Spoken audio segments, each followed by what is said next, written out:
let me know when it comes up and I'll start the meeting. Will do.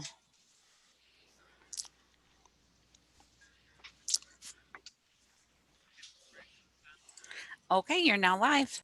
Okay, thank you. So it's 4:30, so I'll call the meeting of the Dunn County Solid Waste Recycling Board to order.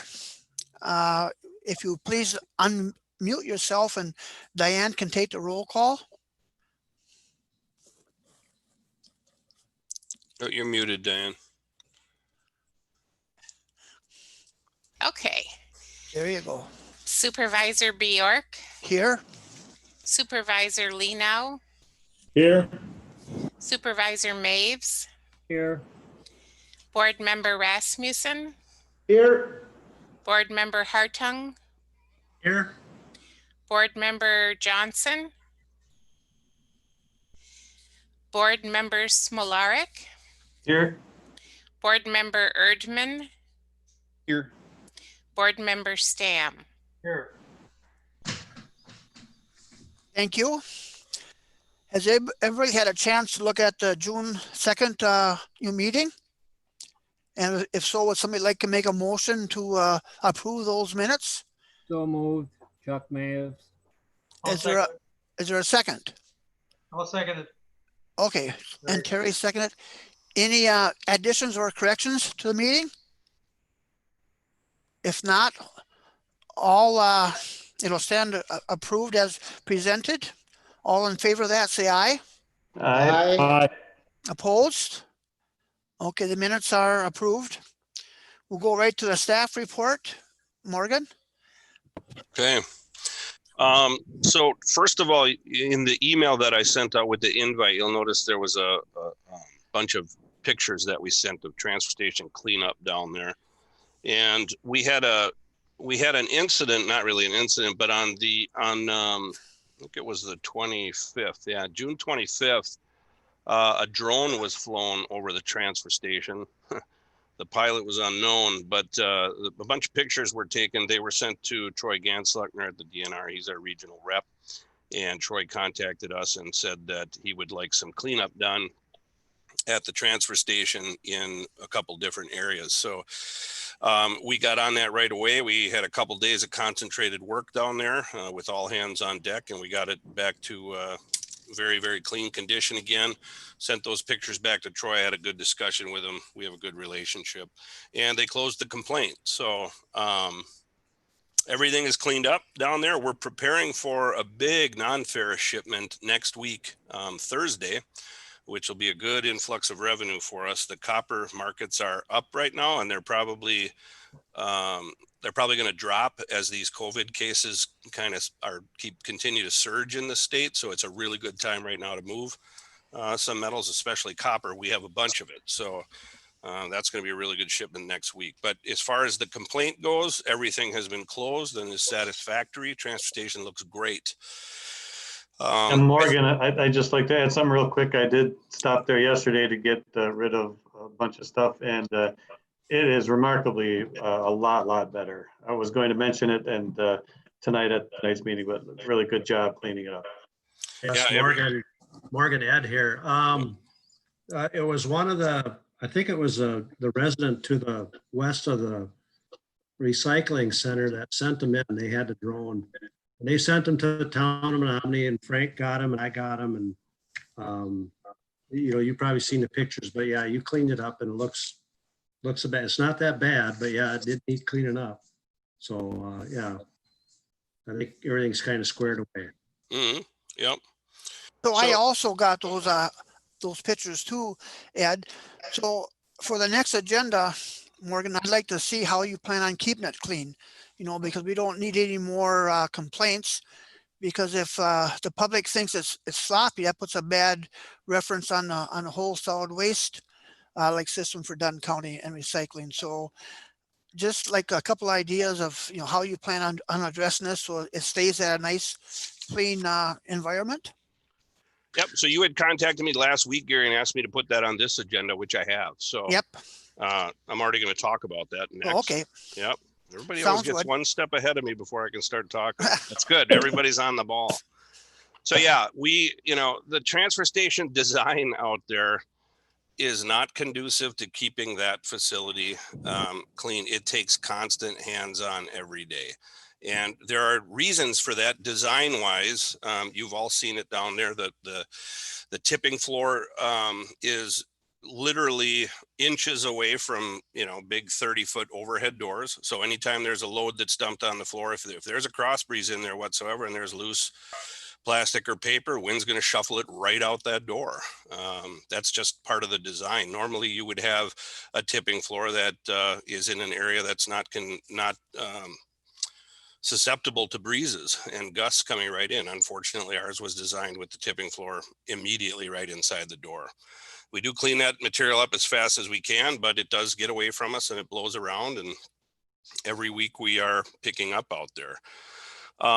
Another thing is, we've talked about this, are those bunkers down below, and the aluminum cans and steel cans come shooting out of there all the time as soon as we have any type of cross breeze down there.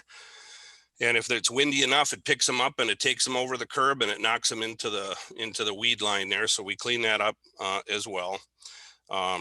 So one of the things that we're doing,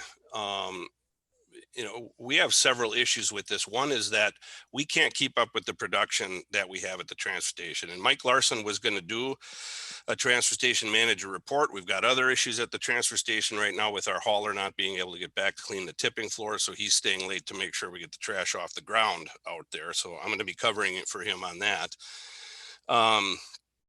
But one of the solutions we have in place is we're really starting to reach out again for community service volunteers to come in there and do housekeeping and cleanup, basically, of the yard.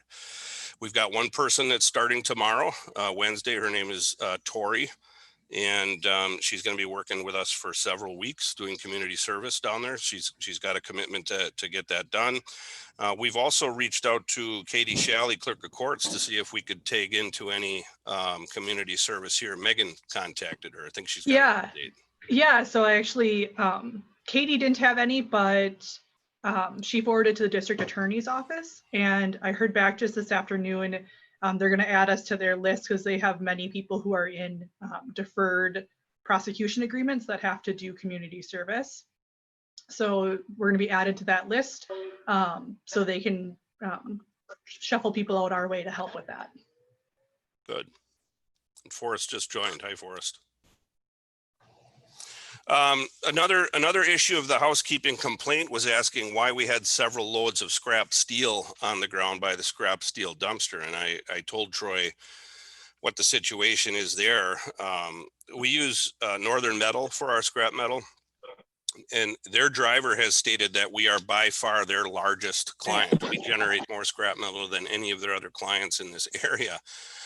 And what happens is, on the days that we're open to the public, we'll fill that box within the first couple hours, and then we'll accumulate one or two more boxes of scrap on the ground. By the time that we call that dumpster in for a switch, it can take anywhere up to 3 days for Northern Metal, with all of their different accounts and all of the troubles with the trucking industry that you're all aware of.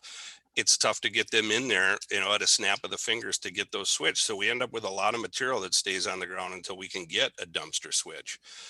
Our biggest issue, I've said all along, and you're all well aware of it, is we have no storage, indoor storage at the transfer station. Everything has got to sit outside, other than the tiny PDO building and what we can store inside the transfer station on the tipping floor. So it is always going to be a problem for us until we eventually build a much better designed facility where we're not going to have these problems.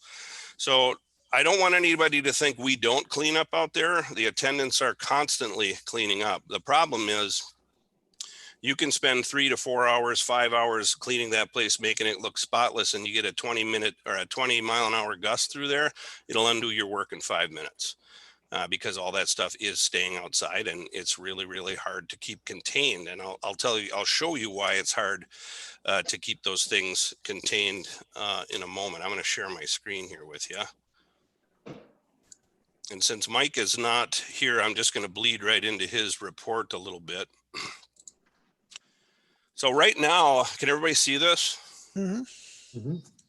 One of the interesting things of COVID is that there are so many people at home right now cleaning their houses, you know, recycling, taking out their trash, that the recycling participation right now is awesome. So if there's a silver lining to COVID, it's that everybody seems to really be doing a good job recycling.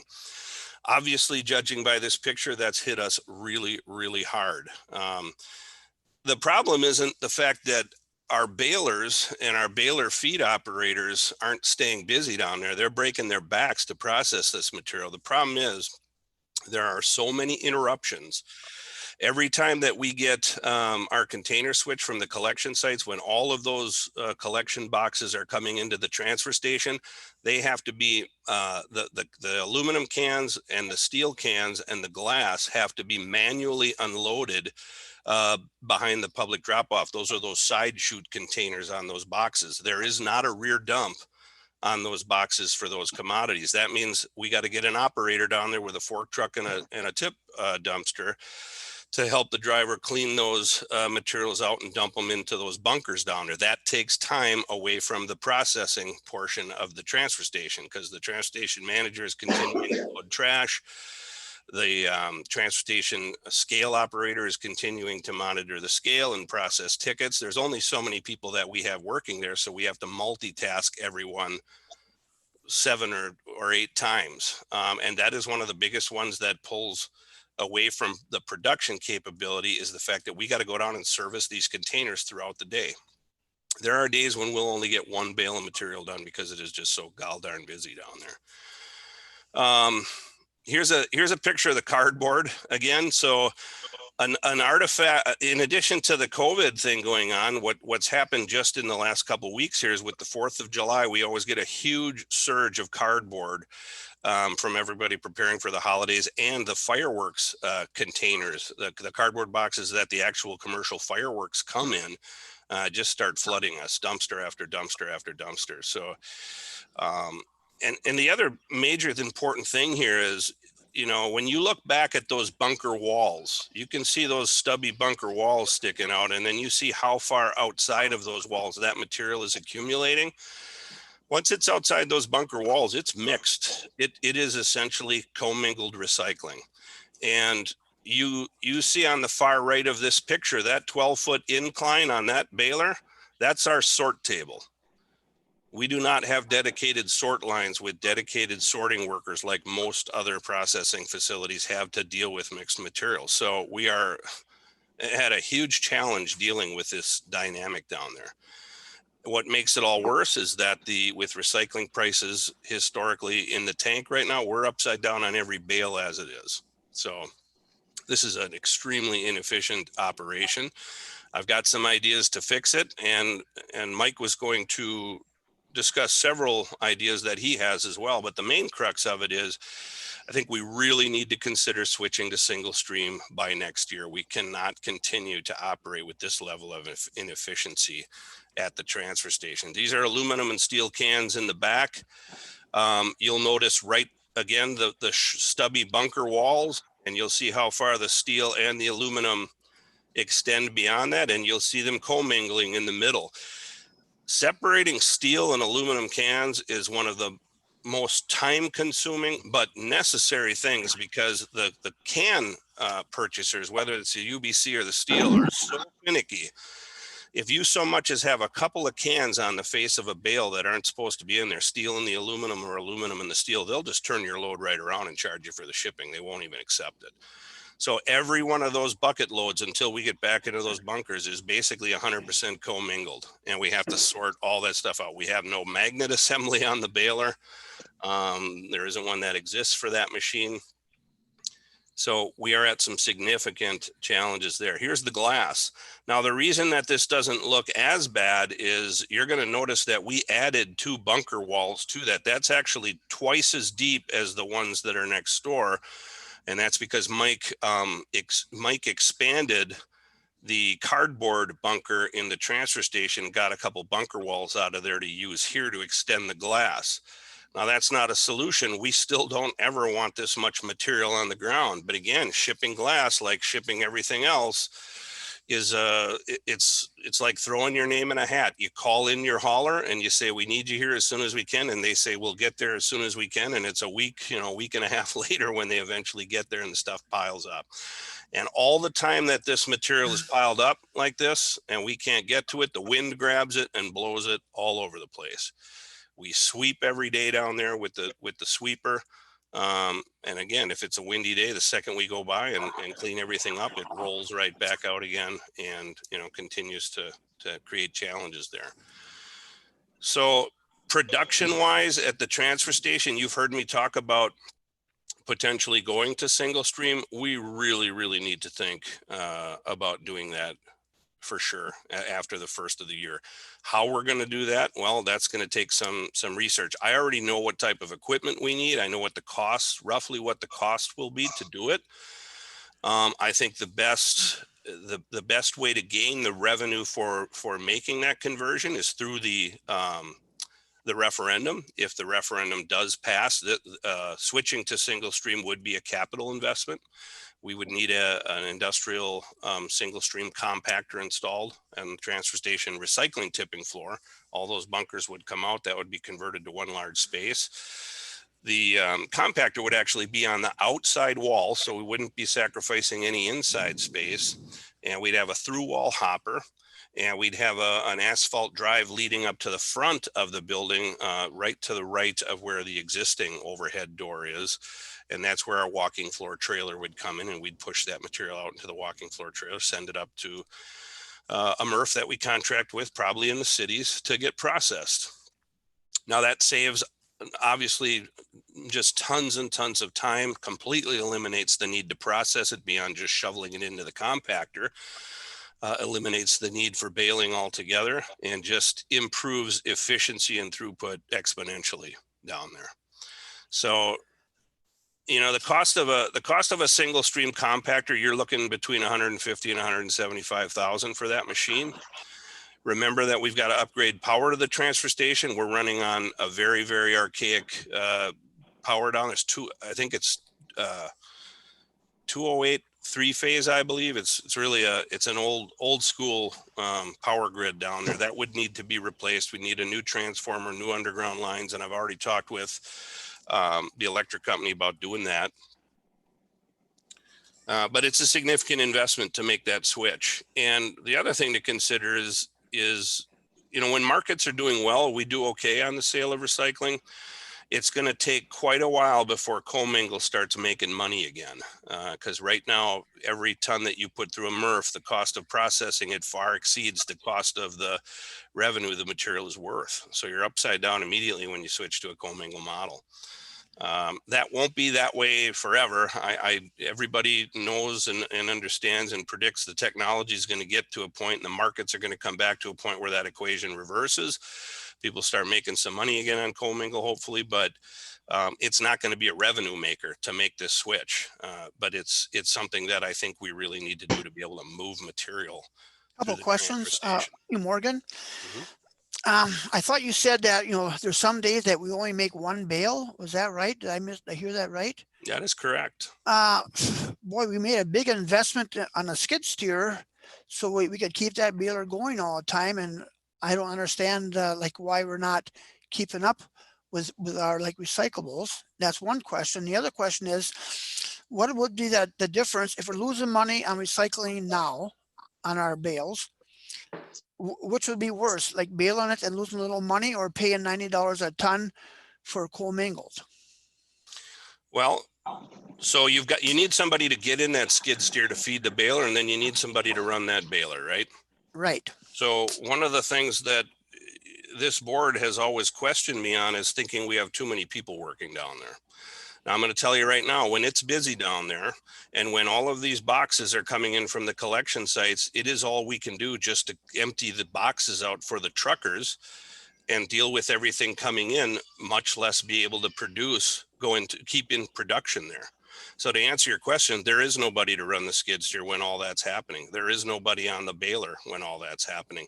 The second that we do that, we either stop loading trash into the trailers and back the haulers up outside, or we keep the advanced disposal drivers sitting on their butt down below waiting for somebody to unload the glass or the steel or the aluminum. You know, or we stop assisting customers that need help unloading, et cetera, et cetera. The fact of the matter is the transfer station, in my opinion, needs about 6 full-time staff down there every day of the week to be able to deal with this level of input, throughput, and services. We can't keep up. I mean, you look at these pictures. This is not because these guys are sitting on their butts down there. One of the things I would like to do in the future when we talk about the collection site inspections, I would really like to get the board down to the transfer station on a business day when we're open, when the container boxes are coming in, so you can see exactly what happens on a day when this occurs. And you will see, if you put yourself in their shoes, in our shoes, you will see that you can't make anything more happen than what you're already making. Morgan, Ed here. I'd like to rephrase Gary's question. The question I have, would we lose less money by single stream or by sort separated? Would it mean we'd lose less money if it was single stream? My guess is that we would. Yep. Because we're not handling it. Less money if we went to single stream. Yep. Okay. We're not going to be making money, at least not for the next few years until these markets turn around. But we have all of this effort into producing clean material. And you look at this is commingled material. And then you look at this and you look on the right and you look at that 12-foot inline conveyor. So everything would go in one thing. You just take the cardboard and the glass and the balls and you just shove it right into a container or something or a semi and away it goes, right? Yep. The way that works is you send it into a single stream compactor, which densifies the material and shoots it into what's called a walking floor semi trailer, which then goes to a MRF and dumps it out. Exactly. And that'd be less than what we're doing right now. Absolutely, it would. The only thing we have to do is have a loader in there, scooping up that material and dumping it into a machine. The rest is automatic. Okay. Morgan, I got a question. Am I on? Yeah, Yep. You're on. Go ahead. If we go to single stream, am I right in assuming that there would be no return to source separation? Thinking in terms of recovered market? If we're going to make the investment to single stream, to the tune of $300,000, say, it wouldn't make much sense to go back unless those markets really, really turn around to make it super, super profitable to do that. Plus, remember, we've got issues with our machinery as well. The baler went down again last week. We had our baler repairman in there. We're looking at $5,700 in baler repairs. Again, the baler needs to be rebuilt. All of the shear plates are worn. The knife edges are worn. The cylinder lock is failing on the door again. If you remember 3 years ago, that cylinder lock failed and the front of that door flung open and smashed into the overhead support. If anybody was in front of that door, they would have been dead. So that cylinder lock's got to be replaced again. The pump has already failed on the machine since it was replaced 2 years ago. It's just not, it's a fine machine for a small shop that's doing small bales of paper. It seems anything other than that baler just hasn't been right for us. And we have by far exceeded the original purchase price of that baler through all of the corrective maintenance that we've thrown at it, probably twice over. Okay. I was thinking in terms of the issue of trying to retrain all of our patrons to go back to source separation. And that would be a real challenge. If you do switch to single stream, going back to source separated is, I'm not going to say it's impossible, but man, it's a hell of a lot to undo once you ingrain the convenience of single stream into people. Now, we've been talking to our constituents, we've been talking to residents, we've been talking to the municipalities. Everybody loves single stream. Obviously the convenience, the simplicity, the participation is up with single stream. The problem is that it's just costs more money right now to process single stream than what it's worth. We have so many factors working against us with these poor markets. But that will turn around. I mean, it's going to take a couple of years to dig out of these markets and get some either domestic production or get somebody else around the world processing this material, making it valuable again. The technology will improve at the MRFs so that more and more material can be recovered without getting jettisoned out the end as garbage and getting a charge back for that as well. So, you know, there's. What about the 9 Dragons in corrugated? Would we want to still try to keep corrugated as a separate commodity? Well, what you're referring to is called dual stream recycling, and that would be where you make a paper and cardboard. You would sort paper and cardboard from your bottles, your cans, and your glass and your plastics. The only problem with dual stream is that you need both infrastructures in place to be able to do it. So you still have to have some way to sort the material and bale the material, and you still have to have some way to get all of the other commingled material onto a truck into a MRF, because you're not going to be processing that. Yeah, that means you have to get some sort of infrastructure in place to densify it. Otherwise, you're just shipping bottles of air down the road, which is extremely inefficient. That's why a compactor is so needed there. So Pierce County does a dual stream program over there. They don't deal with any trash though over there. They're strictly dedicated to recycling. And they have their issues too. I've seen the dual stream that comes into that facility, and it's messy. They do have 2 sort lines there with dedicated sorters up there picking through that stuff all day long, so they make it work. But we would need a similar type of thing. If we are to continue doing source separated recycling in any capacity, we have to put new infrastructure in place down here to be able to do it. The guys are going to be breathing through a snorkel down there pretty soon in this stuff. Well, yeah, I agree that goes without saying that we need new infrastructure, new machinery, new space. Morgan, would this new machinery you're talking about be used in a future transfer station as well? That would be the intent. That's a great question. You know, how much money do we spend to keep this facility going? You know, do we make the switch to single stream at this facility, or do we wait until we get the commitment and build a new facility and start fresh there? So, and the question is, you know, once we push the button to build a new facility, if we get the approvals, the cash, everything to be able to do that, we're talking at least 2.5 years before we're turnkey on something like that. That means we got to survive down here in our current condition. And we just, in my opinion, is we just can't keep doing it this way. We can't keep up, you know? So the answer would be yes. That equipment could be relocated to the new facility, certainly, and installed there.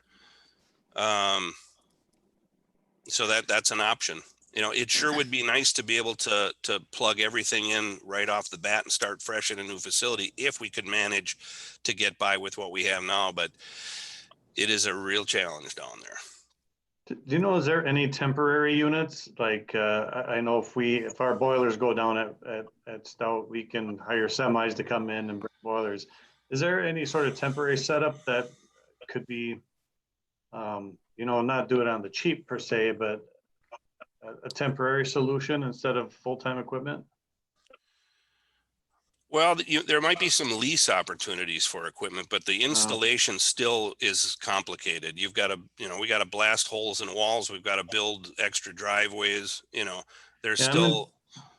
I'm envisioning like a unit that comes on the back of a semi that you can dump material in. It compacts it maybe into a smaller container, but that we can get, you know, higher turnarounds just to get us through this. None that I'm aware of that work Okay. like that, but I'll ask around. I mean, Yeah. I think it probably would have been offered to me already because I've Probably. had our vendors down there looking at this very closely. Yeah. I'm sure they would have mentioned that that's an option if it was, but I will double check. Okay, thanks. Yeah. But the way it looks to me is that we're going to have to do more than 1 bale a day, and only 1 bale a day is probably part of the problem of the housekeeping. So either we have to get some more help to get that baler, keep it going all the time. And I thought that was why we got the skid steer, so we could keep the baler going all the time. You know, because right now it's just overflowing and just it's hard to keep it neat when you only do one bale a day on certain days. So Yeah. it's might be just have some more help, or I don't know, you know. We did lose our second baler operator about a month ago. We had to terminate him because he just wasn't showing up to work. Probably has some substance abuse issues, and we probably need to get we are running a second baler operator in there. It's one of our PDO guys, so we are running additional time on the baler, but you know, I've been saying this all along. We're trying to make this work with the small amount of staff that you have all said you wanted in place there. It is really, really tough to do. This is a full-time job for 6 people minimum. The baler should probably run at least 2 shifts. We experimented with that for a while, could never get competent workers in there, reliable workers on a second shift. It's very, very hard to find people, especially now in the COVID situation, finding reliable workers that can, you know, self-supervise themselves and get the work done. But here's what we're doing. We're working on this as hard as we can. We are moving through this material. We will continue to do what we've done all along, and that's we're always up against the wall down there. But until we make improvements, that's the way we're going to need to keep going. So the housekeeping item, this stuff doesn't get out of the building as much because we frequently keep the door that's on the opposite end of this closed. You'll see the overhead shipping door is closed. When it gets away from us, if we've got to load, let's say we got to load a trailer of cardboard right now. Well, you'll see right in the center right of that picture, that's our overhead loading dock door. So the very first thing we're going to have to do is dig out that door so we can open it to even get a trailer to the door to fill it with the produced cardboard we have sitting outside. So again, the fact that all of this stuff is jammed into this little tiny corner of this little building also doesn't help our solution, because we have outgrown this facility, entirely outgrown this facility. Morgan, Ed here. Talking about the complaint we had, they brought up that, I think it's on the east side of the building, that the building is pushed out a little bit there. Any plans on fixing that up at all, or is it just something that's not that important, or what's going on there with that east side there that is pushed out? Yeah. So the way we perform our trash loading down there is called top load. Okay. The way top load works is you have what's called a pit, which is that long depressed driveway right off the tipping floor, and it's a sub level down, and it's a very tight space. The landfill trailer backs in, and then the loader dumps material from the top down into the trailer. Well, you know, it's not like it's difficult when you're dealing with big buckets of material to get 100% of that material in the trailer. Some of it overshoots, gets on the other side of the trailer, boom, it impacts the wall because the wall is so close, breaks right through the sheet metal there. That stuff has been re-zipped on there so many times, there's nothing left of it. Plus it's all corroded. The building, the integrity of the building will be okay though, is what I'm concerned about. No, the integrity of the building is not in good condition whatsoever. We've got man doors literally falling out of the concrete frames down there. Yeah. But that pushed out like that, that's just tin pushed out. It's not the structural steel that holds the girders are, no, that's correct. The girders are still in place. Yep. The concrete is still in place. We push that stuff back. We you know, push it out of there, and it's back in there again the next day, you know. Okay. Yeah. That's just another one of those design issues that we deal with down there. So most new tipping stations or transfer stations are doing through floor loading. That's where they have literally a subfloor hopper in the middle of a tipping floor. Well, all the loader does is just push material through it. It drops to a sub level right into a trailer down below in an enclosed space. Then you got 100% capture. Top loading's kind of a thing of the past, but you know, again, there are just so many challenges with the design of this facility. It was designed for a different time with a very, very small you know, throughput, and we have just blown through that. The facility is end of life, and I think you heard Nate Klett from Foth say that as well when he did our production study. So, but we have a very dedicated group of people down there. Rest assured, these guys aren't sitting on their hands. They're cleaning, they're processing, they're multitasking themselves to death. And I work down here all the time, guys. I don't sit behind a desk in my office very often. I've got a vest on, so I know what these guys are talking about, and I know what they're up against. Last week when we were cleaning that facility, I lost 10 pounds in 2 days. That's no lie. 10 pounds in 2 days. It was a 100-degree heat index, and we all busted our butts to get that place clean. It's not an easy work environment down there. Well, if anything that it tells you is that people want to recycle. They believe in it. Absolutely. So, Yeah.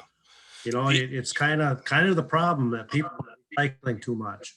You know, I hate to say it that way, but yeah, you got a good response to a recycling program here, and it would just kind of somewhat outgrowing the facility. Right. Right. And that's going to work for us, you know, as we move forward, asking residents to consider the levy and consider a new transfer station, you know, and increase it to per capita. That's going to work with us, because residents have said, hey, you know, tell me whatever I got to pay to get my Wednesdays back. I'm going to pay it. You know, tell me whatever it's going to take to keep this program alive. We're going to pay it. I did get confirmation from several municipalities that they're in it with us till the end. You know, they really, really believe in our program. And they understand why we're putting these cost increases forward. They know that they've gotten an unbelievable and unrealistic deal for too long. And it's time to, you know, to get those prices where they need to be so that we can move forward and invest in our facilities and our services. So Mike was going to talk on this stuff. I just, you know, blasted through these photos and basically conveyed what his challenges are, what our challenges are there. So I'm going to move on, if it's all right, to some other aspects of the transportation. Okay. Do we have any cost estimates on what it is per ton to do to make bales right now? Yes. Well, not right now. We had it a few months ago and we shared it, remember? So I have not done a recent one. It's only gotten worse. The only thing that has come up is cardboard because of 9 Dragons. So we're doing a little better on cardboard. Everything else is still in the tank. I mean, but our production cost. Yeah, that takes a study. We got to go down there. We got to time things and all. I haven't done that for a couple of months. All I know is that we're way upside down on every bale that we make. So, all right. Another issue we've got going on, you've heard me talking about, is we've got some major subsidence going on at the transfer station, particularly outside of the pit where the landfill trailer comes out. Now, we took a piece of aluminum here and put it across that asphalt drive, keyword asphalt. This should really be reinforced concrete, but we're just finding out that the asphalt that was laid in these exterior areas is just a couple inches thick sitting on top of gravel. It is really, really insufficient to carry the weights and the equipment that cross it. These trailers come out of that pit up to 100,000 pounds. And as soon as they come off of that concrete slab, you can see what's happening there. They're depressing that asphalt into the earth, and it just repeated pounding is making these ruts go deeper and deeper and deeper.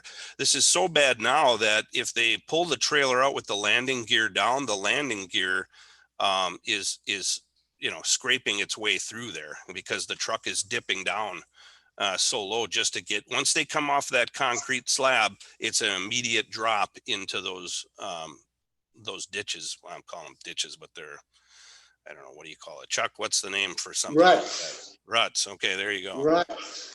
Here's another picture so you can kind of get just a different vantage point. That's not a small piece of aluminum either. I mean, that's like a 6-inch pipe. So, and I think here's looking from the transfer station concrete slab out. You'll see that even the concrete slab is cracking there, but at least the concrete slab doesn't give. As soon as they come off that concrete slab, you can see the depression, the deformation in the asphalt out there.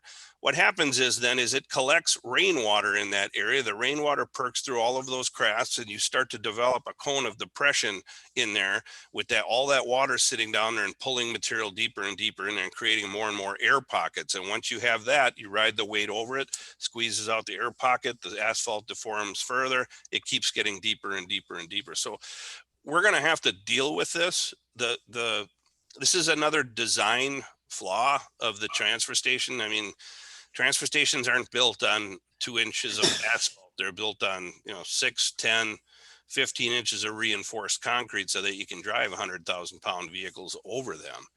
We don't have that design. This happened a couple months back. It also just happened again this morning. You know, this is a truck that was staged outside full because our hauler has an issue with getting enough trailers to the landfill and getting back to service our pit trailer often enough, which is another daily challenge that we're dealing with. And when they stage these trailers outside, if they're not using dunnage under the landing gear, they punch right through the asphalt. We're talking 2 inches of asphalt on top of gravel. This is not a good situation here. That's those are the pictures that Mike wanted to share. But you can see some of the challenges that we're up against down there. And I would really like to, when we talk about, you know, one of the staff reports and the items for you to consider is rescheduling the site visit, site inspection dates. I would really, if we could all do it, meet at the transfer station on a day that we're open, on a day we have the container boxes coming through, and really have you guys see that dynamic and how that works down there. And I really think once you see that, you'll understand it much better. You'll understand the challenges that we're up against in getting this done the way you envision it in your head. I envision it the same way. The problem is envisioning is one thing, practicality is another. So any questions on that stuff? Forrest here. Somebody has like a siren or something going off in the background. Could we mute that maybe? Yeah. There it is. Okay, Forrest is here. Hi, Forrest. And Gary brought up something about $90 a ton, and you had some kind of a semi squeezer, and then it was gone, and you had like nobody working there hardly if you had that system. Is there a cost analysis for that? You're talking about the switch to commingle, right? Yeah, correct. I guess it would be. I guess I only heard live trailer or some kind of squishing trailer and a guy taking a payloader or whatever and loading it. Right. So that would be part of our feasibility study that we have contingency money set aside for, is how we would design a facility, what our estimated throughput would be, and how a single stream component would work with that. So we have not done that yet. I do know roughly what the costs of the infrastructure upgrades would be. Like I said, we're talking about a compactor to compact material. We're talking about building an access drive to that compactor so a walking floor truck can come back and receive that material. We're talking about upgrading power, and we're talking about relocating the scale to a portable scale house out by the scale. All in, I think that's probably $250,000 to $300,000 for the infrastructure.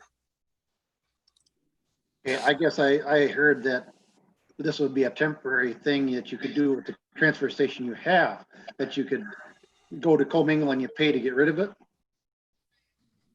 It may be possible to do it temporarily. If by temporarily you mean install it and then build a new facility and then relocate the equipment to the new facility.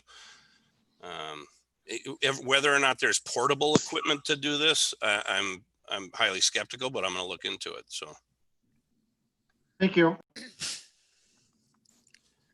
Any other questions about the transfer station? If not, we'll move on to the municipal meeting and per capita estimates.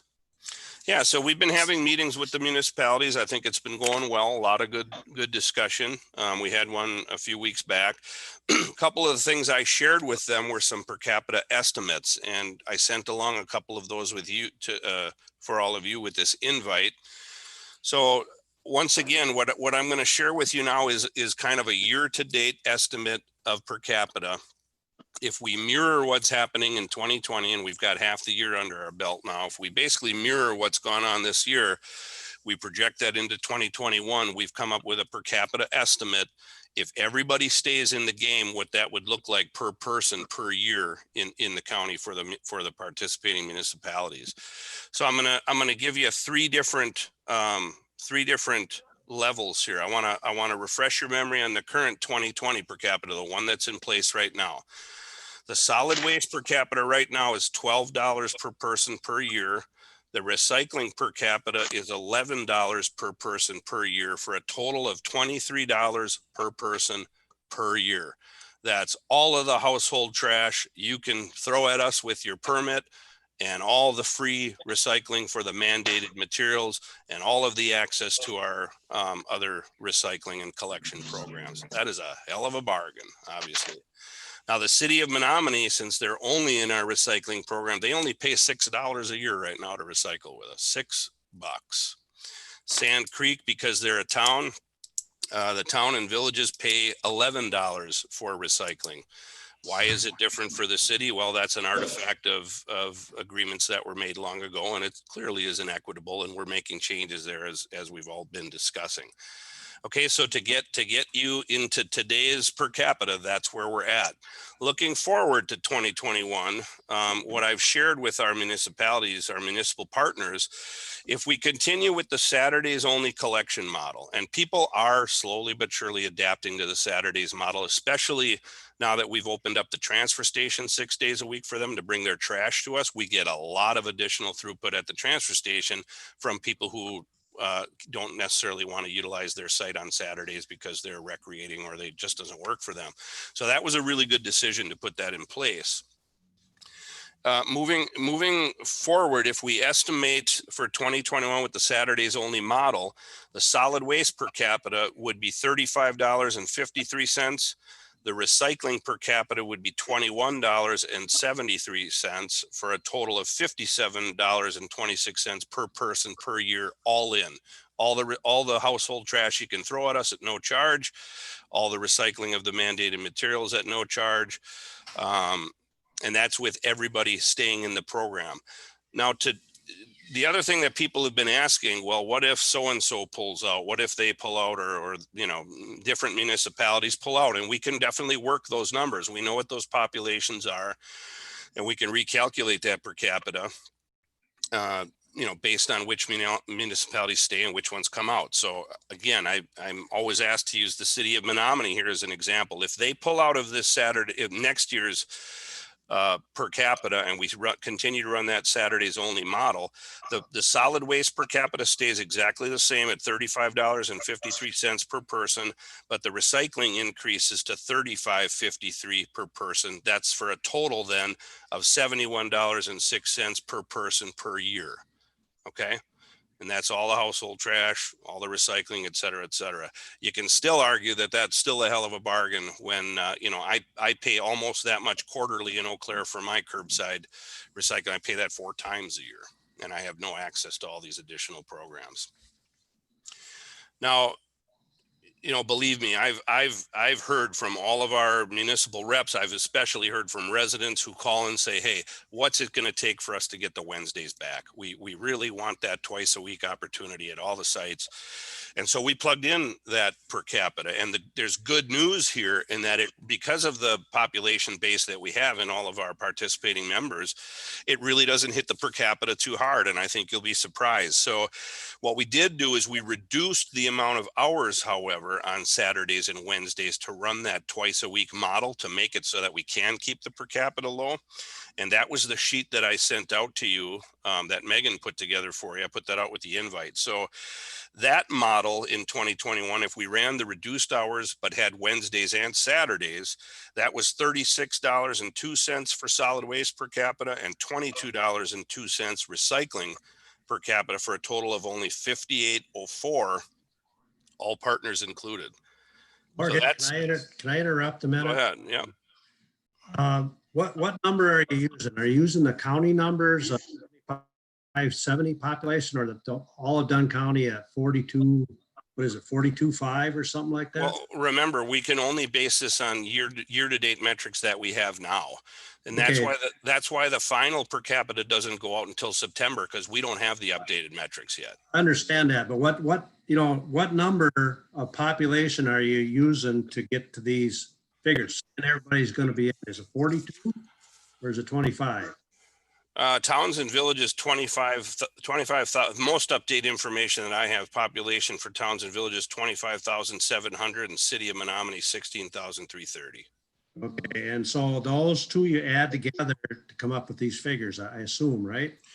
Okay. Yes, but remember that, remember that there are 2 municipalities that are only in our recycling program currently, city of Menominee and town of Sand Creek. So Yep. Everyone else is in both.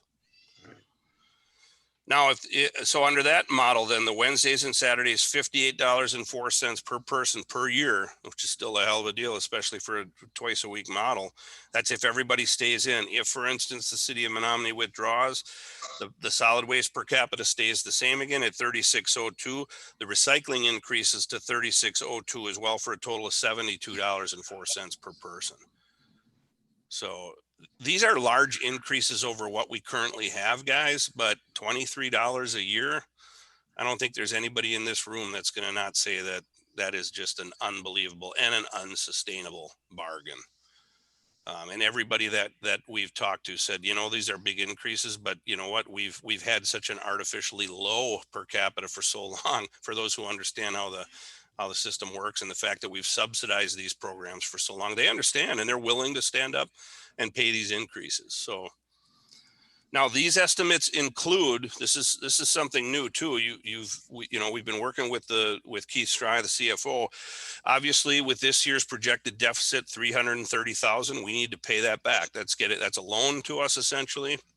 We're going to be paying that back in 2021. So that has been integrated into these per capita numbers that I just shared with you.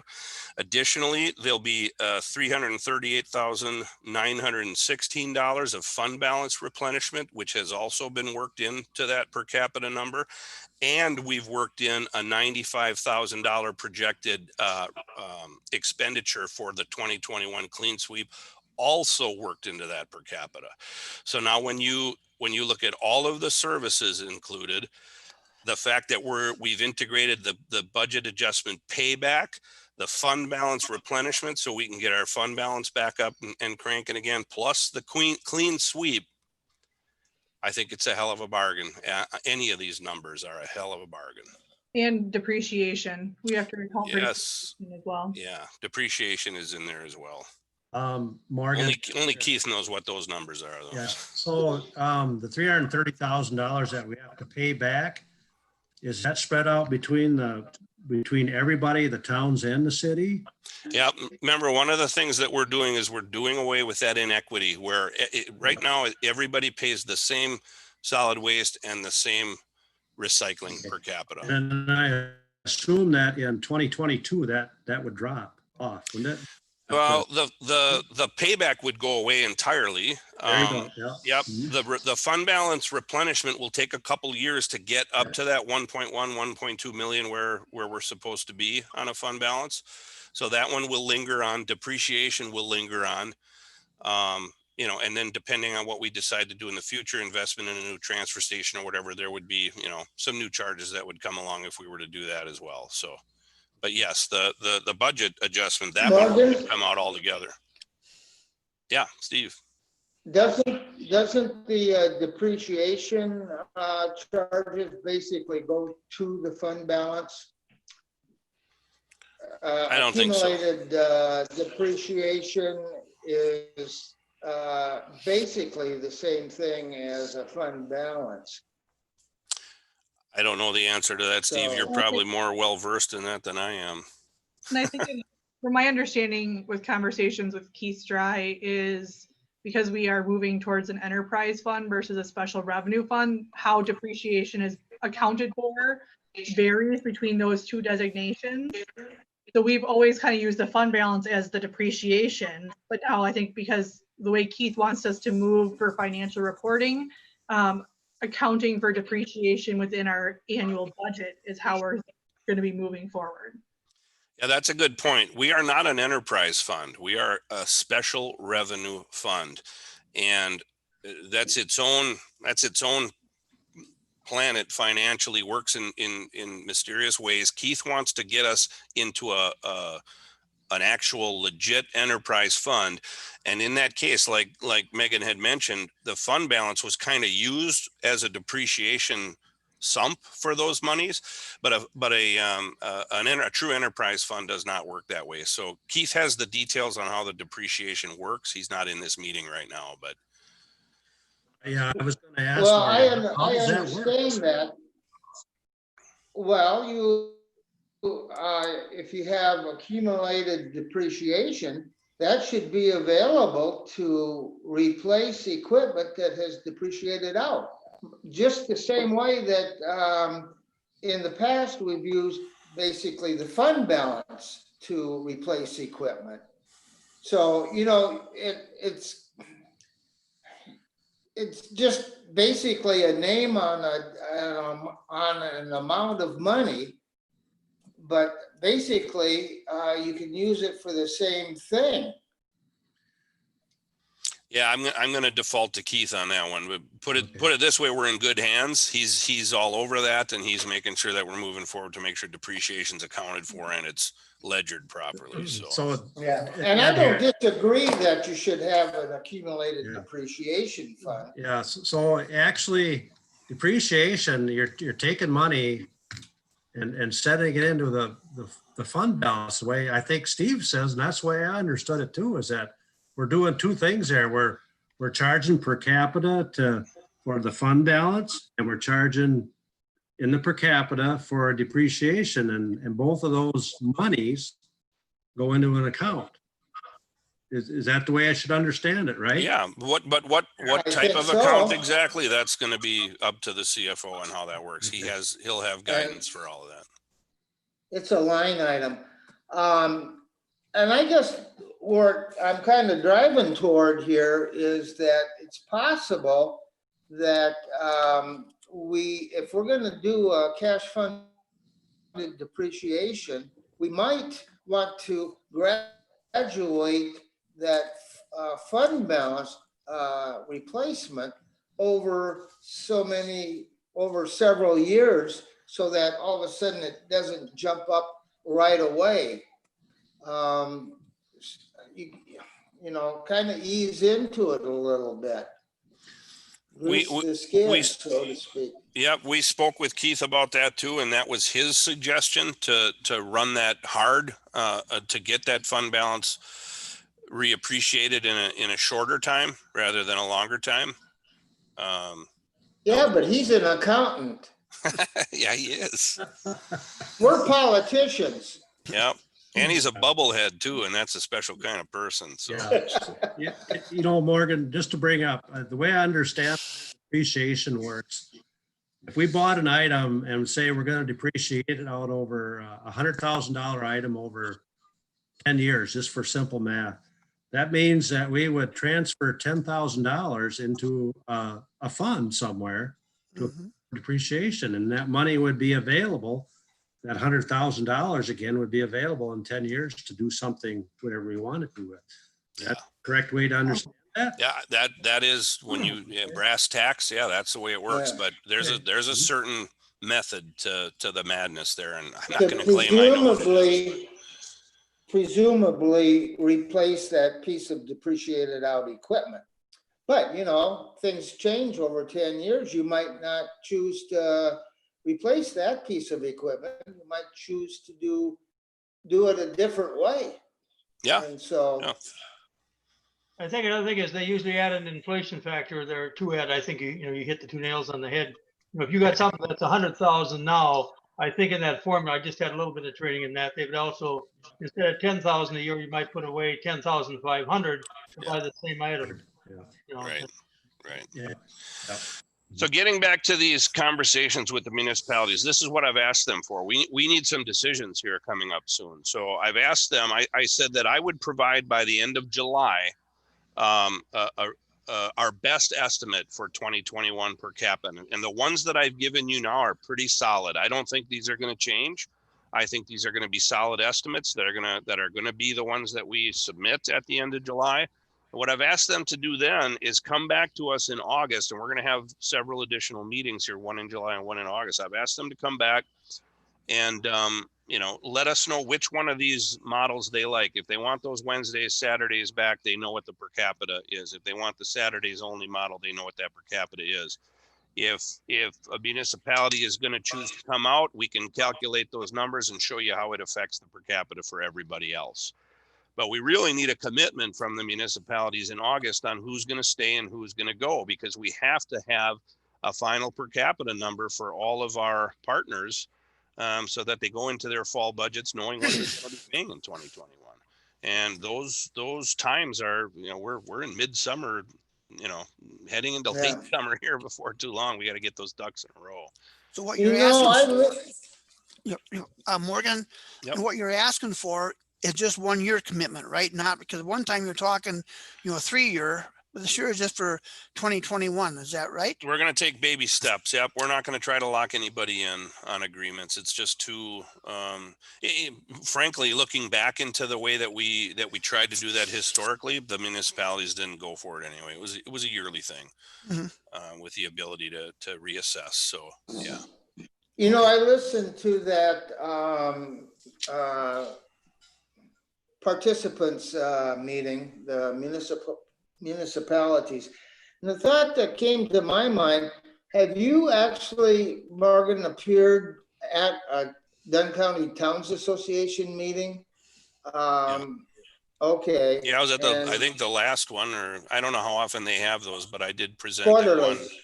Yeah, I think might not have been this last one, but the one before for sure. It was before the whole COVID thing, so must have been the one before the last one. Yeah, you were at the January one, Morgan, and That's right. you would have had one in March or April, but I'm sure that got canceled. That was kind of the way to talk to the towns. Frank brought it up the other night that maybe you should go to each township and request. He doesn't understand why you can't request to be on their agenda so you can present to their whole board instead of to their chairs. He's under the assumption that the chairs are making some of the decisions there and not letting their other board members decide whether they want to listen to you or not. And well, if I remember, it was the Solid Waste and Recycling Management Board's decision to only put those invites out to the chairs and presidents so that they could bring that information back. No, I mean you going to the towns and talking and presenting the information as it is. Public relations. Yeah, I am presenting at some meetings that are coming up here. Town of Sherman got one coming up July 12th, I think. Yeah, we're in a campaign here. You got to go out and campaign for participation, for the referendum to reach these municipalities where they're at. So when are you going to invite me to Hay River? Russell never invited me to Hay River. You're next in line, buddy. When are you going to invite me up to Hay River? I'm not on the town board. I would. You got some weight up there, man.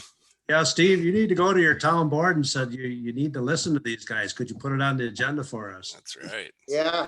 Well, I will work on that. I would do that. Ask them. Listen, at least listen. And they can still say no, but who knows? You might persuade them to say yes. So that's the schedule that we're looking at here, so that we can make some concrete decisions for everybody in July and August. Where I've asked them to come back with which of these scenarios they like. Also, one of the other things I asked them, and I'm going to be asking you this too, the Dunn County Board of Supervisors is going to be considering the referendum, the levy referendum on, I believe it's the 29th of this month. Okay, it got delayed last month because Nick is working on some language that wasn't available yet to push that through. So they postponed it till July 29.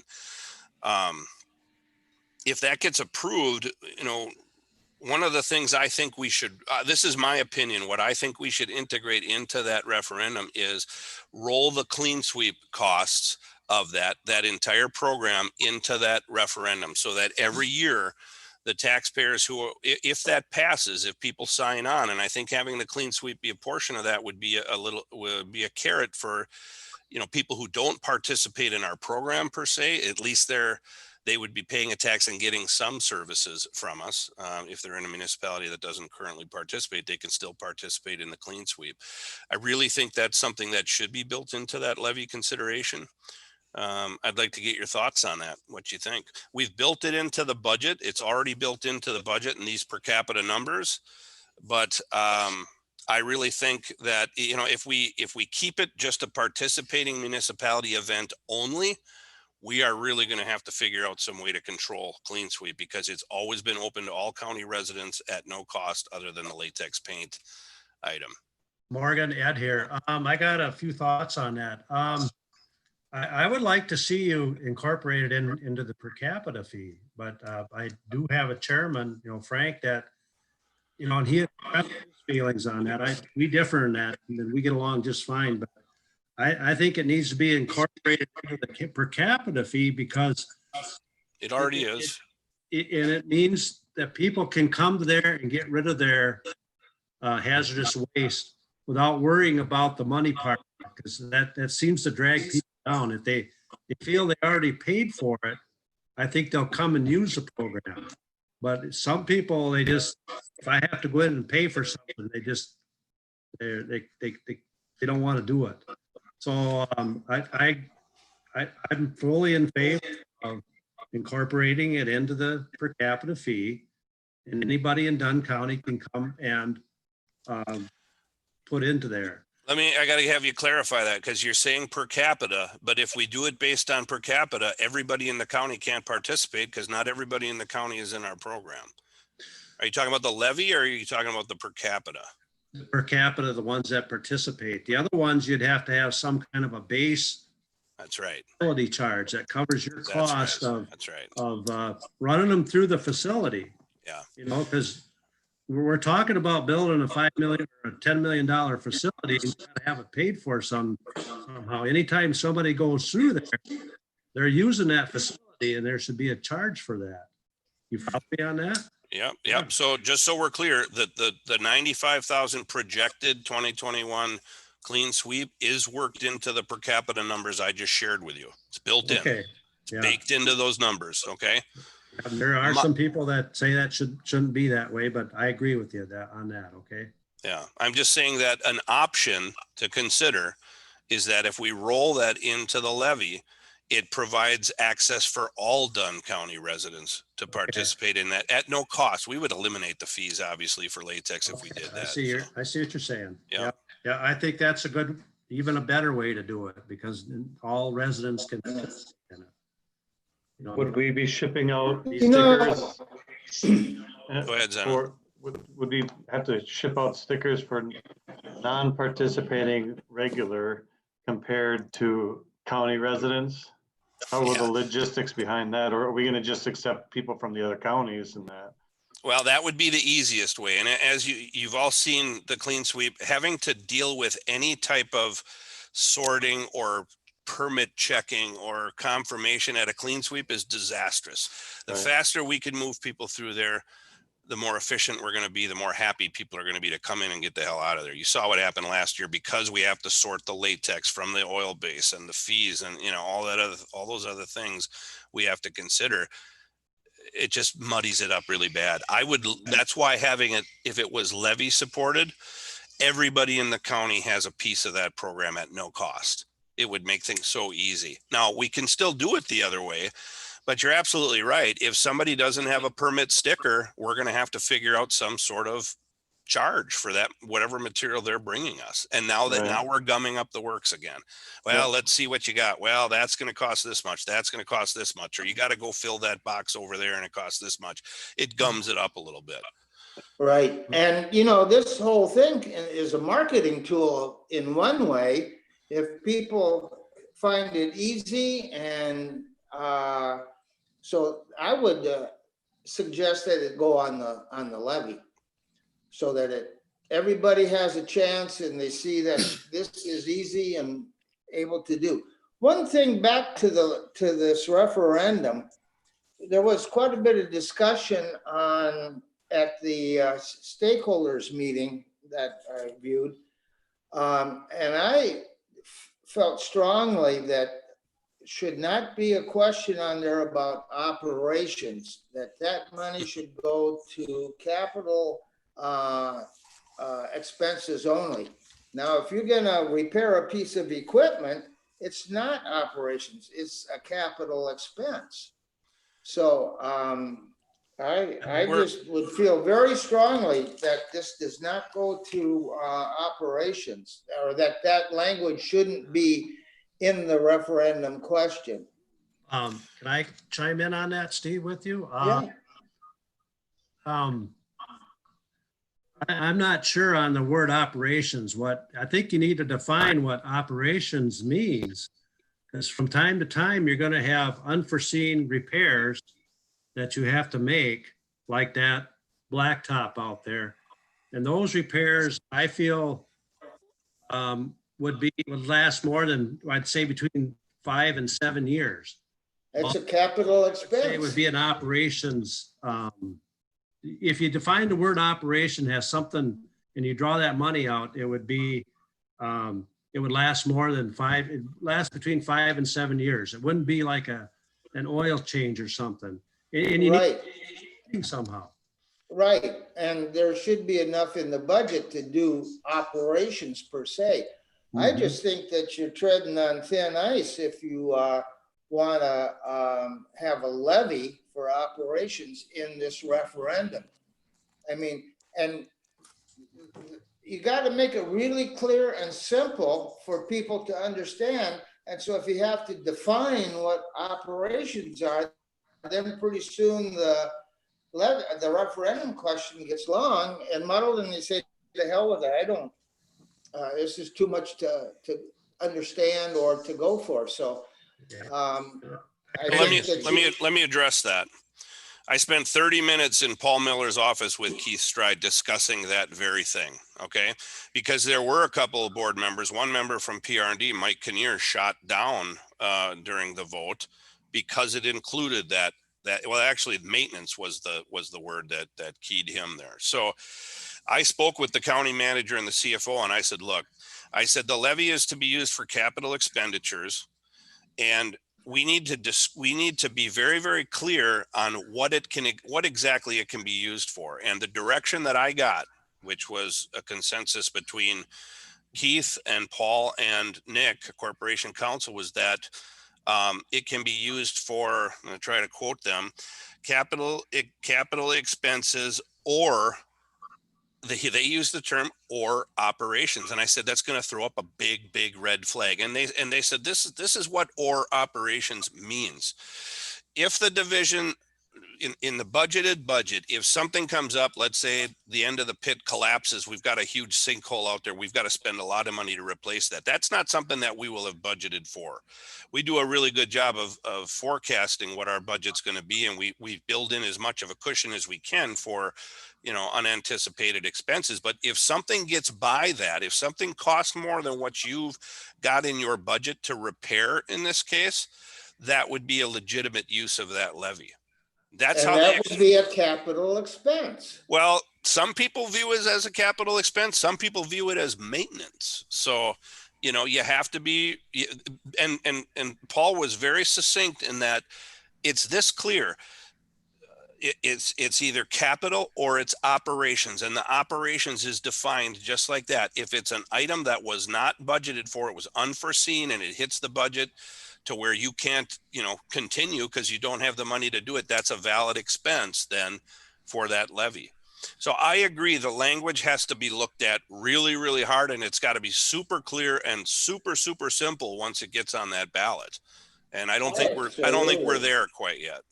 I totally agree with Mr. Asmussen that operations need to come out of that referendum.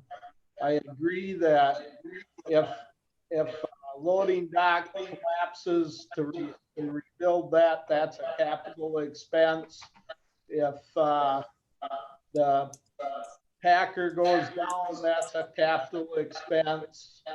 It just makes it so much simpler if you get rid of operations.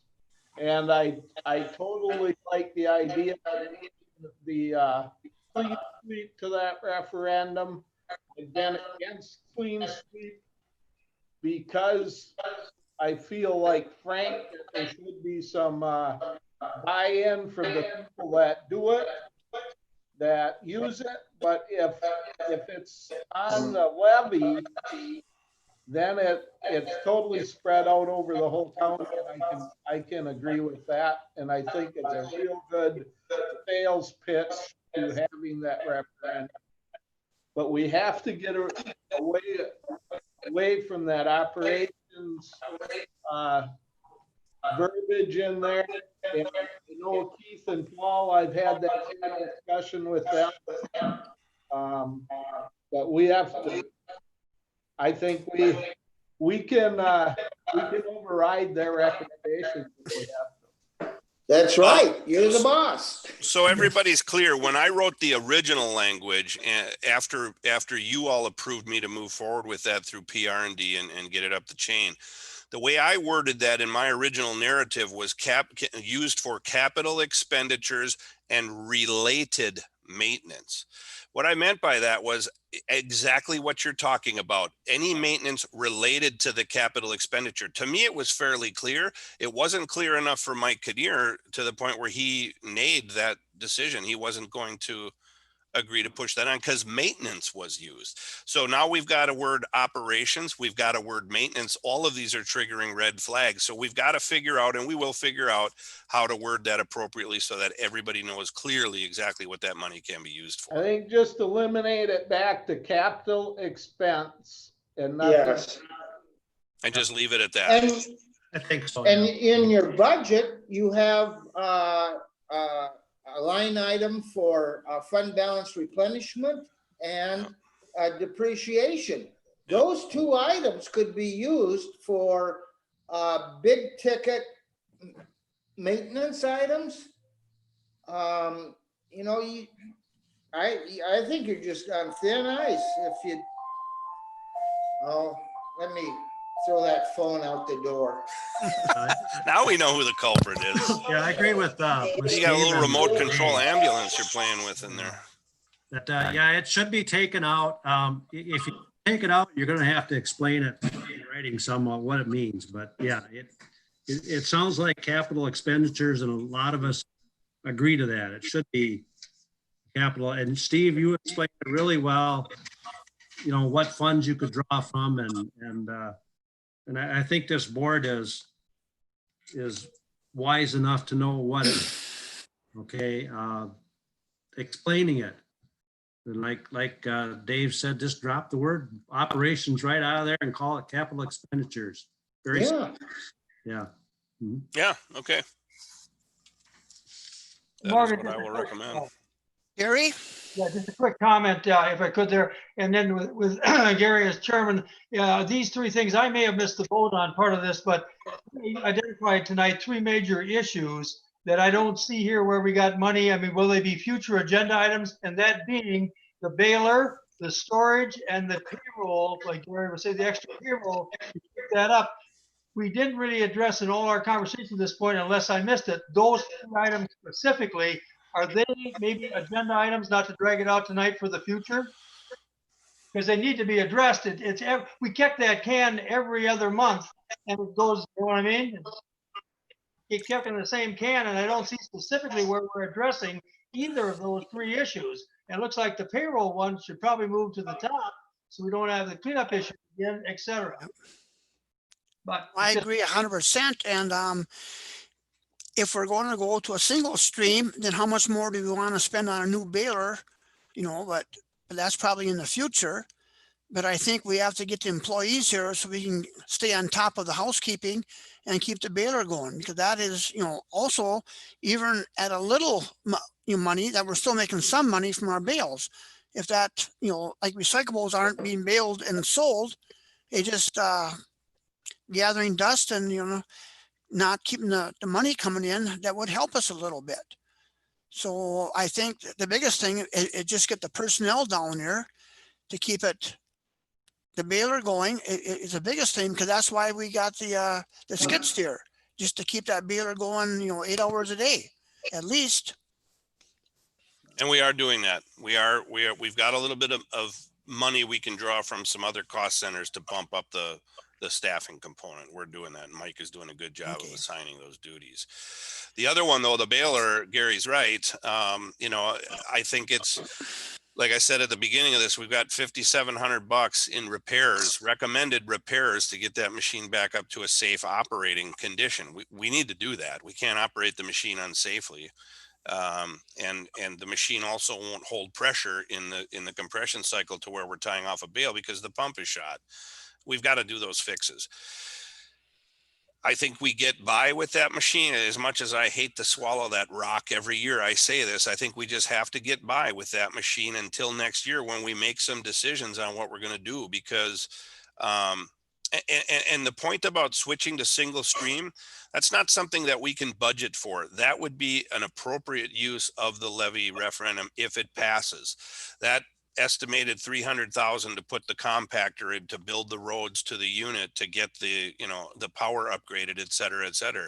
In my eyes, that would be an absolutely validated use of that referendum money. And I think we would need it to be able to make that switch, because we're not going to be able to pull $300,000 of unforeseen expenditures out of our pie hole to be able to cover that cost. So that's something that we really need to consider moving forward here. And that's another really good way to sell that referendum, is say, look, you know, everybody wants the simplicity and the efficiency of commingle. This is one of the ways we can get there, but we need a little help, you know, to build the infrastructure to be able to do it. So was your question answered, Terry, or? Well, I guess those three items, I think if we're all in agreement, you know, we haven't specifically, maybe a future agenda. We got so much tonight. We're running late, I know. I'm just saying if the three of them are going to be addressed, you know, and I think that storage issue is also combined with the maintenance. And your idea, Gary, when you said our reputation down there as far as cleanliness, no question when Morgan says that they all work hard, I believe that. But you're right about that. We're trying to sell a whole bunch of programs regarding our solid waste future referendum. The whole maintenance issue and how it looks down there and how we handle that. The DNR really, they don't do any voting for us. It's these people also where we need to project this an image. So I think we're right on with that to begin. It is getting late, so can we go to the recycling specialist on our fee increases? Yep. So just to preface, and then I'm going to hand this over to Megan. We've been. Excuse me, Morgan. Rylan, you got a question or a comment? Yeah, I was just, well, I had a hard time getting in earlier. Wanted to know what our budget would look like with the fee increases if the city of Menominee either was only moderately increased or if the city left altogether, because I know that both of those have been talked about from the city staff. Because the city's operating our own collection site, which is part of the reason, as I understand it, why our per capita fees are lower. And the city staff is putting suggestions out there that wouldn't be that much more expensive, or might be a break even at this point to become our own responsible unit, which doesn't bode well for the county. So I'm wondering what those numbers would look like. What numbers specifically, Rylan? If the city's per capita fee, you know, say went up with inflation, or, you know, slightly above inflation, or if the city left altogether, what are those looking like? We know what, if the city leaves altogether, we know what those numbers are, and we've worked that into per capita scenarios, which I shared earlier. The question of a separate recycling really chafes many of the other municipalities that are in the program, in addition to the subsidy that was given to the city for the curbside. That never was equitable. Again, I understand why it was done in the past to get participation and everything. One of the things that we are pushing forward for the new year is to make sure that everyone pays the same solid waste and the same recycling.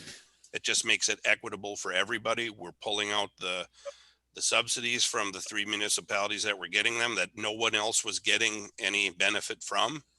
That puts everybody on the same starting line, you know.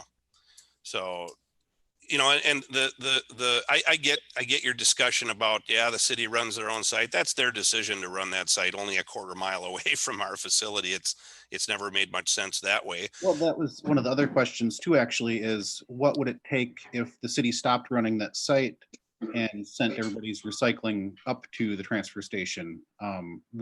Is there the capacity there to be able to handle that? That's a very good question. I would love for that to happen, but you're absolutely right. Right now, do we have the capacity to do that? Not really. If we switch to single stream, probably could do it. Not in a source separated production environment. I don't believe we could. we need to make some serious changes down there. You know, either stay in source separated and invest in some sort lines, some storage, like Terry said. Storage is our biggest issue down there, guys. We've got no storage. If you look into the original agreements for the transportation, nothing was supposed to be stored outside. It was all going to be stored inside on the transportation tipping floor.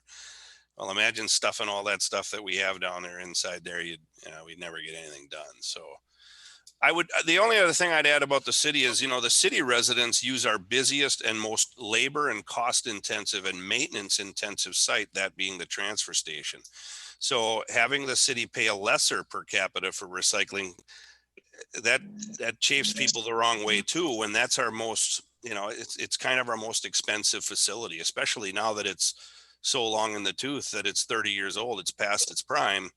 And we're throwing all this money at it just to keep it going. We're struggling with these various scenarios on production and investments in that. So I get it.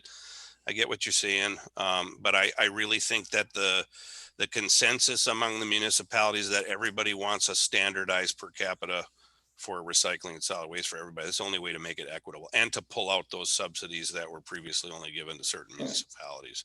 I think that's the honest way to do things.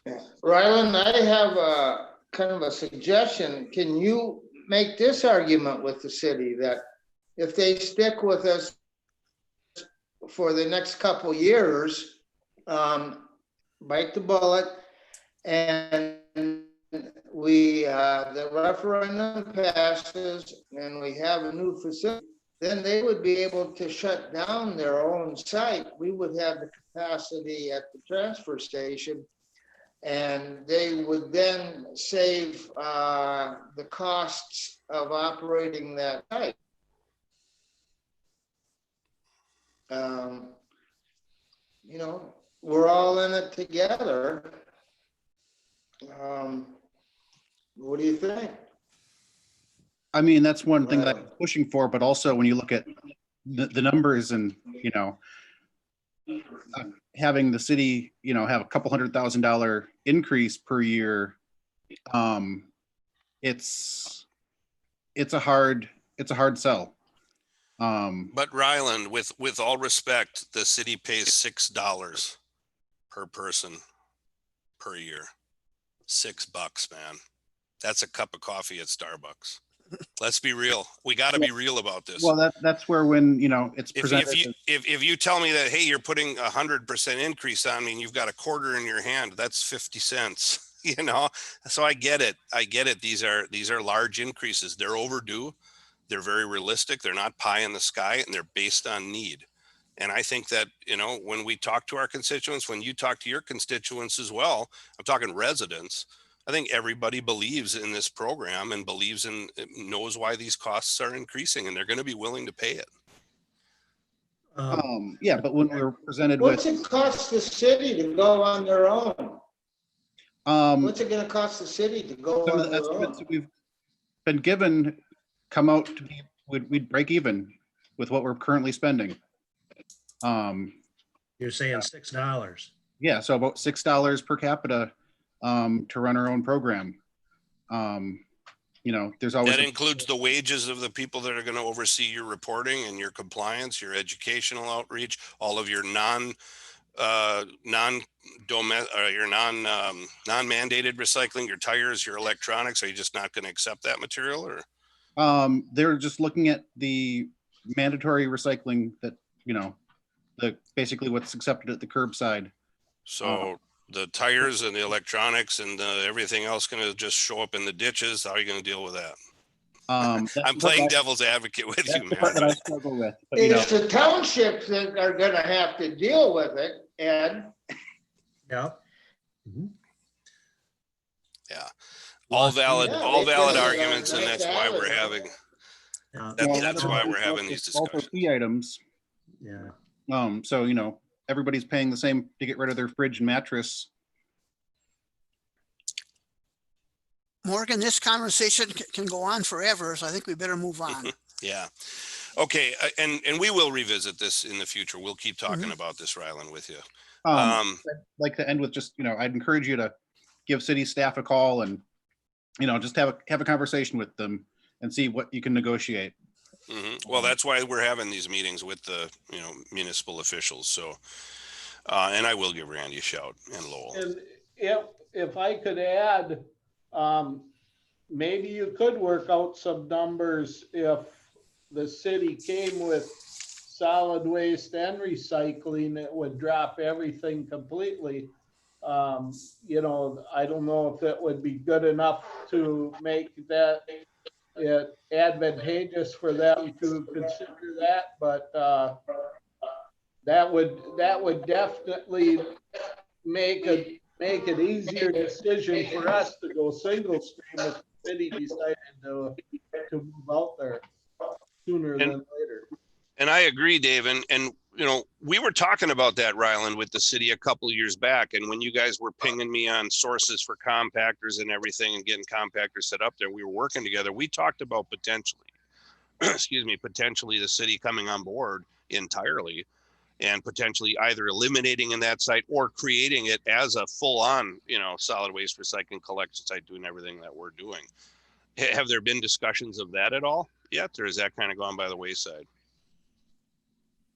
No, basically it's been keeping it as is, or, there's the desire to go to the county's site, but looking at the struggles that are already there, it's hard to say, hey, let's join the county right now. The capacity is not there. Right. Question That I do understand. All right. In the essence of saving time here, we're going to move on real quick. So Megan put together a nice chart of some price increases that we have. The main two are this: tires. We got hit with a tire increase. Liberty Tire is a great tire recycler, and they're the only game around this entire area. So going with any other company for tire recycling, just that opportunity is not there. So they're not real significant cost increases, but we do have to keep up with these cost increases and increase our fees. And the other one is compressed gas cylinders and pressurized tanks. We already know that we've got some pretty steep pricing on those, at least according to residents. They don't like to pay, $1 or $2 a tank for those little propane cylinders, but our costs have gone up substantially on those. So Megan's going to cover what those increases are. I have vetted those prices with Megan. I think they're all good suggested increases, and I would encourage you to approve them after she discusses them with you. So go ahead, Megan. All right. It was emailed out in the board packet. I'm not sure if I can share my screen. Maybe. No, I can't. So I guess we'll just read through them here. So the tanks and cylinders for the 1 pounders, the little propane camping ones, are all in disposal price $2.44. And the proposed fee we're going to $3. The current fee is $1. The 2 pound to 100 pound propane, helium tanks, oxygen tanks, etc. We're proposing that fee goes to $15. Our current all-in price on disposal is $11.10. For carbon dioxide nitrogen cartridges, are all-in disposals at $9.74. We are there. How's that, Megan? Perfect. Much better. You don't need to listen to me read these off. You don't have time for that. Took me a few seconds, but hey, it's there. Okay. So you can see them on your screen. Column B is our disposal price. That includes the disposal price, any environmental fees, fuel surcharges, and or per site pickup fees are built into that disposal price. So that is an all comprehensive number. Column C is our current fee, and then column E is the fee. So you can see for the tanks and the cylinders, as well as the tire, what the proposed fee. And the other one that we want to raise is the solid waste permit sticker.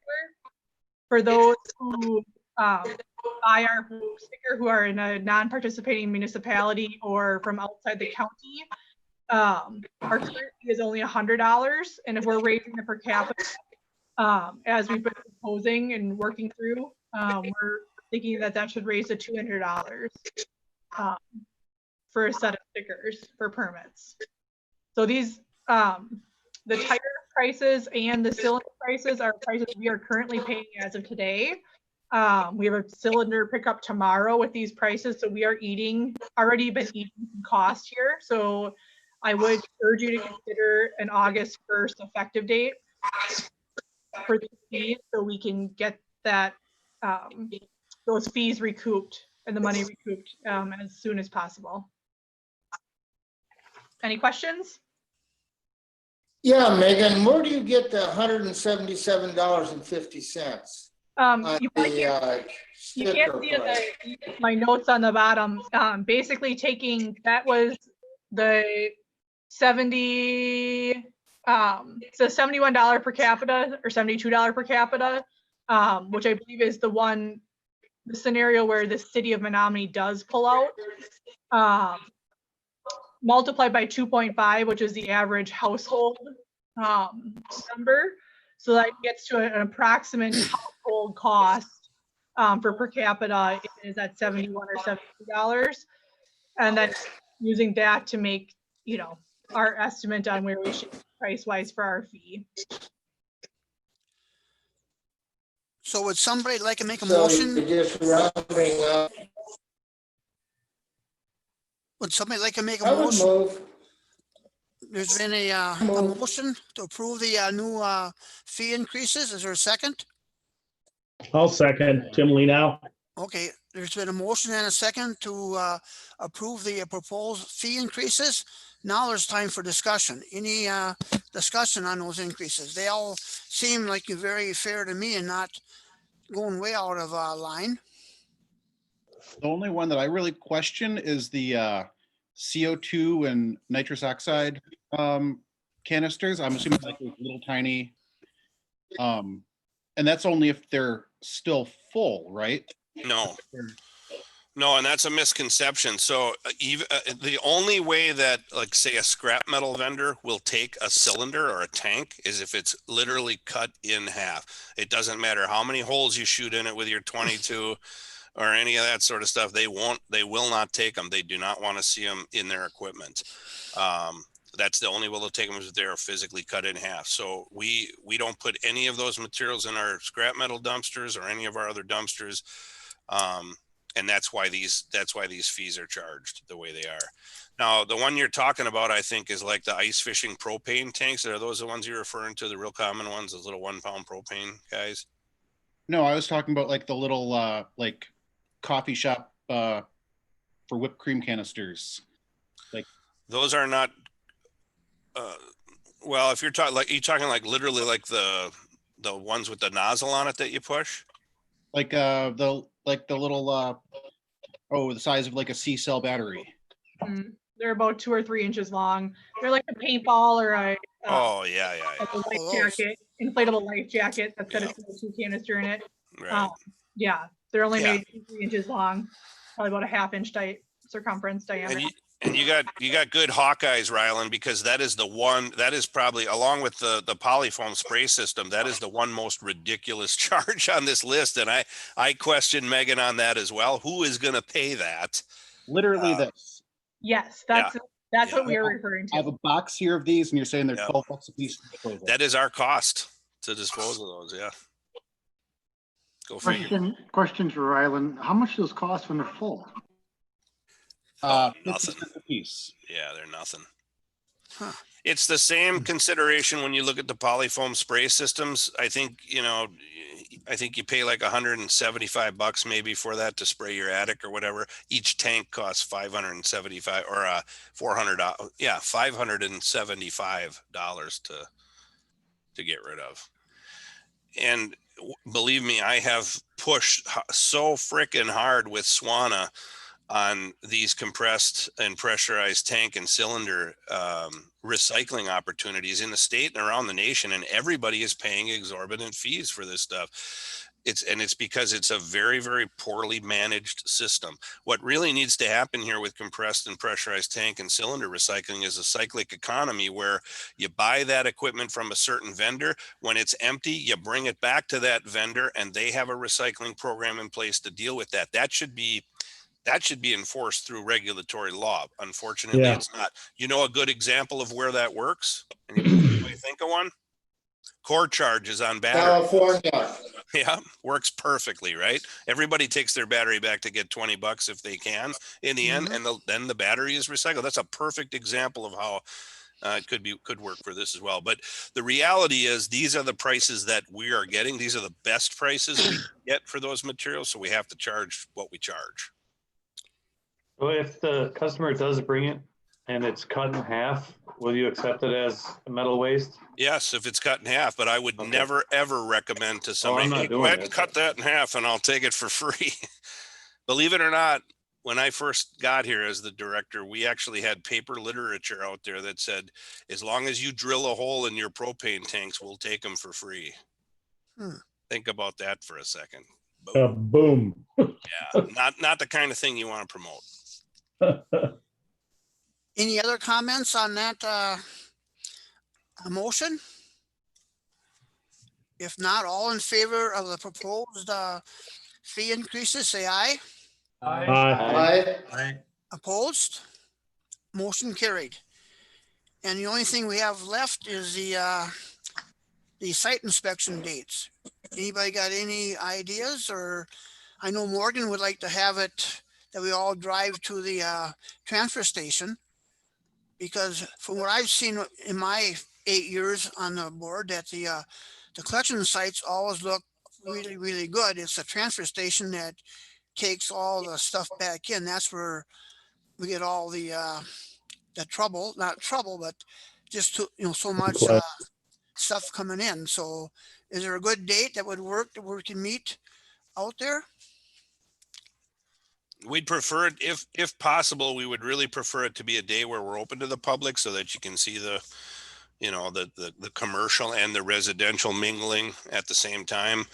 The safety issues with that, obviously the competition between all of those different processing centers and service centers. So either a Monday, Monday morning, Monday midday, Wednesday afternoon, perhaps, or there are Saturdays as well. We don't do containers on Saturdays though, so you'd miss on that dynamic. And I really would like you to see that. So But what's your make a preference? recommendation. I'd be willing for a Wednesday. I would say a Monday. Monday would be best. Okay. And a Monday morning? Monday morning would be good. Would 10:30, 11 be okay? Because some people got to work in the morning. Would that 11. work? Saying 11 o'clock on a Monday. Okay. Would that be a good time to show us when it's pretty busy? I think Mondays are busy pretty much all day long down there. Okay. So, I mean, you never know. It's it could be dead quiet too at a particular time. Very doubtful, but you never know. Yeah, I was So- out there Majority of Monday. the time it was it's busy. hyper speed down there. So the way it sounds like a Monday at 11 would work good. So what would be a good date? August.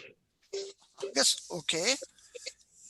Well, one thing we're going to want to be sure of is that, with the way things are going with COVID here, we're still going to have to maintain social distancing. One of the things we've been getting tuned up on from residents is, God darn it, guys, wear your masks out there. When the sites are so busy, people are coming up to ask questions. They have a mask on, but our attendants may not. So I've really been telling the attendants, we provided them with PPE, with masks. At least have the masks around your neck. And as long as you can practice social distancing, you're good. But if someone's coming up to you, pull that mask up over your face. So we may want to consider masks as well when we're there and continue to practice social distancing as well. So, and that's why everybody would drive alone too. Does somebody have a calendar? So we have some dates for August? I've got a I got calendar up. one. Friday. August 3rd. Yep. Won't be able to do that.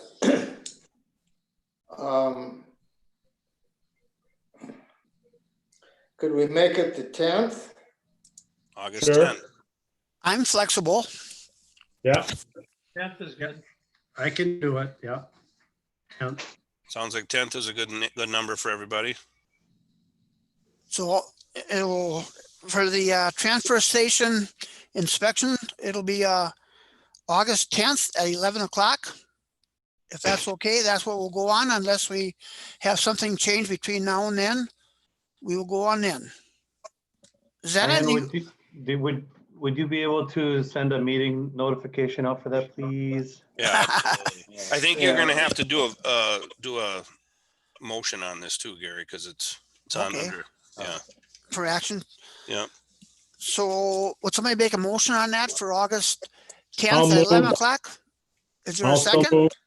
Okay, we have a motion and a second for August 10th for the transfer station inspection. And who moved, please state your name. Tim Lee now. And second, Zenon, Zenon seconded. Steve, too slow, Steve. So we got a motion and a second for get home. the transfer station inspection. All in favor of that date and time, say aye. Aye. Opposed? Motion carried for August 10th at 11 o'clock at the transfer station. And I think that's all of our business.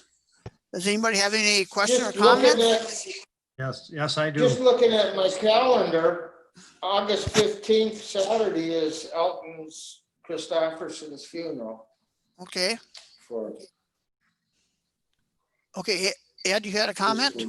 Yeah, it's been brought to my attention with this referendum, and the county board has to decide at the next meeting how to vote on it.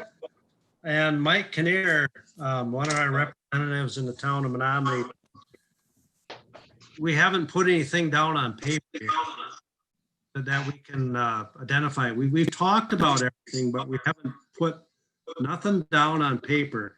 Can there be something put down on paper that the county board member can read on this referendum? You know, some details of, you know, the new facility, you know, we're going to rebuild the fund balance, and then, you know, improve the way we recycle into a single stream and what that would entail. This, you know, just talking about it is one thing, but, you know, to put something down on paper with some metrics, numbers to it, and maybe a goal or two would help them decide, you know, to vote for it. So it just an idea, you know. I support you 100%, Ed. So You gotta market this, guys. You gotta Yeah. market it. I will, yep, I agree. Paul and Nick have been putting that language together, but I'll make sure I get my hand in the door and maybe we'll get some, like you said, we'll get some bullet points in there on some of the items that would cover. there you go. Okay. Yep. I did it help them make their decision on whether the county board could accept it or not. Then I've got a question for Dave. Can you lean on Nick and get him off of the slow walk on this? Yeah, I can. I mean, It's hard. I know, I know.